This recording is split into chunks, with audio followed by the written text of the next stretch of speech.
গাজা উপত্যকায় ইসরায়েলের চলমান হামলা বন্ধে বেশ কয়েকটি পদক্ষেপ নেওয়ার চেষ্টা করছে জাতিসংঘ।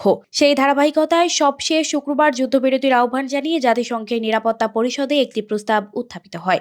জাতিসংঘ মহাসচিবের উত্থাপিত এ প্রস্তাবে ফিলিস্তিনের পক্ষে ভোট দেয় বাংলাদেশ। এছাড়াও যুদ্ধবিরতির পক্ষে প্রায় 100 দেশ তাদের সমর্থন জানায়। স্থানীয় সময় শনিবার সংযুক্ত আরব আমিরাত যুদ্ধবিরতির প্রস্তাব উত্থাপন করে। তারপর জাতিসংঘের মহাসচিব অ্যান্তোনিও গুতারেস সংস্থাটির ধারা 99 এর ক্ষমতা বলে নিরাপত্তা পরিষদে এই প্রস্তাব নিয়ে আলোচনা করেন। সেখানে 15 সদস্যের মধ্যে একমাত্র ভেটো দেয় যুক্তরাষ্ট্র এবং ভোট দেয়া থেকে বিরত থাকে যুক্তরাজ্য, আর বাকি সদস্যরা তাৎক্ষণিক যুদ্ধবিরতির পক্ষে অবস্থান নেয়। জাতিসংঘের নিয়ম অনুযায়ী নিরাপত্তা সদস্যের স্থায়ী 5 সদস্যের কোনো এক সদস্য উত্থাপিত কোনো প্রস্তাবের সঙ্গে একমত না হলে তা বাতিল হয়ে যায়। ফলে যুক্তরাষ্ট্রের ভেটো প্রয়োগের ফলে গাজায় সকলের সম্মতি সত্ত্বেও যুদ্ধবিরতির সম্ভাবনা নিমিষেই শেষ হয়ে যায়।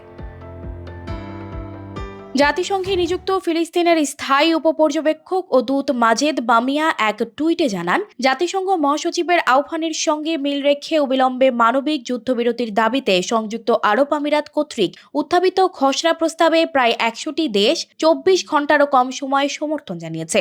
যুদ্ধবিরতির প্রস্তাবে যুক্তরাষ্ট্র ভেটো দেয়ায় কড়া নিন্দা জানিয়েছে ফিলিস্তিনের স্বাধীনতাকামী সংগঠন হামাস। শুক্রবার রাতে এক বিবৃতিতে সংগঠনটির জ্যেষ্ঠ এক সদস্য বলেন, ওয়াশিংটনের এই পদক্ষেপ অনৈতিক ও অমানবিক।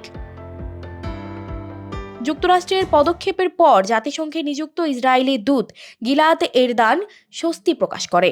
এক বিবৃতিতে তিনি বলেন, সব জিম্মিদের ফিরিয়ে আনা এবং হামাসের ধ্বংসের মাধ্যমেই যুদ্ধবিরতি সম্ভব হবে। প্রস্তাব ভেস্তে দেওয়ার পর মার্কিন দূত বলেছেন, যুদ্ধবিরতির প্রস্তাবের খসড়া তৈরির পাশাপাশি এ নিয়ে ভোটাভুটির পদক্ষেপ খুব দ্রুত নেওয়া হয়েছে। এতে উপযুক্ত পরামর্শেরও অভাব দেখা গেছে। 7 অক্টোবর ইসরায়েলের ওপর হামাসের আকস্মিক হামলার কথাই খসড়ায় আনা হয়নি বলে অভিযোগ করেন তিনি। সানজিদা রহমান, প্রবাস খবর।